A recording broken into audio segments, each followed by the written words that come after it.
മലയാളികൾ നിരവധിയായി താമസിക്കുകയും ജോലി ചെയ്യുകയും ചെയ്യുന്ന പ്രദേശത്തുള്ള ബലദിയ സ്ട്രീറ്റ് മലയാളി കൂട്ടായ്മ സംഘടിപ്പിച്ച ഇഫ്താർ വിരുന്നിൽ 2000-ലധികം പേരാണ് പങ്കെടുത്തത്. ഇഫ്താറിൽ പങ്കെടുത്തവരിൽ ഭൂരിഭാഗവും മലയാളികളാണ്. മലയാളികൾക്ക് പുറമെ മറ്റ് സംസ്ഥാനക്കാരായ ഇന്ത്യക്കാരും യമനികൾ, പാകിസ്ഥാനികൾ, ബംഗാളികൾ തുടങ്ങിയവരും പങ്കെടുത്തു.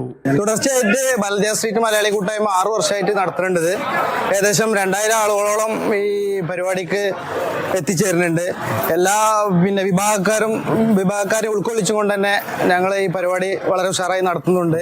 ഇവിടുത്തെ ഷോപ്പിംഗ് സെന്ററുകളുടെ ചുറ്റുമുള്ള ടൈൽസ് പാകിയ വിശാലമായ മുറ്റത്ത് വിരിച്ച ഇഫ്താർ സുപ്രയിൽ വിവിധ രാജ്യക്കാർ സാഹോദര്യത്തോടെ നോമ്പ് തുറന്നത് വ്യത്യസ്ത കാഴ്ചയാണ് സമ്മാനിച്ചത്. തങ്ങളുടെ പാത്രത്തിലെ നോമ്പുതുറ വിഭവങ്ങൾ പരസ്പരം പങ്കുവെച്ച് സന്തോഷത്തോടെ ഇഫ്താർ സമൃദ്ധമാക്കി. 100 കണക്കിന് പേരുമായി തുടങ്ങിയ ഇഫ്താർ സംഗമത്തിൽ ഇപ്പോൾ 2000-ലധികം പേരാണ് എത്തുന്നത്. ഇവിടുത്തെ നിരവധി മലയാളി കച്ചവടക്കാരുടെ സഹകരണത്തോടെയാണ് ഇഫ്താർ സംഗമം നടത്തിവരുന്നത്.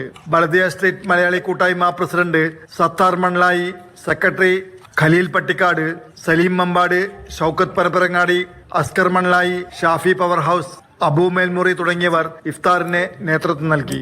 Jafar Ali Palakkot, Mathrubhumi news, Jeddah.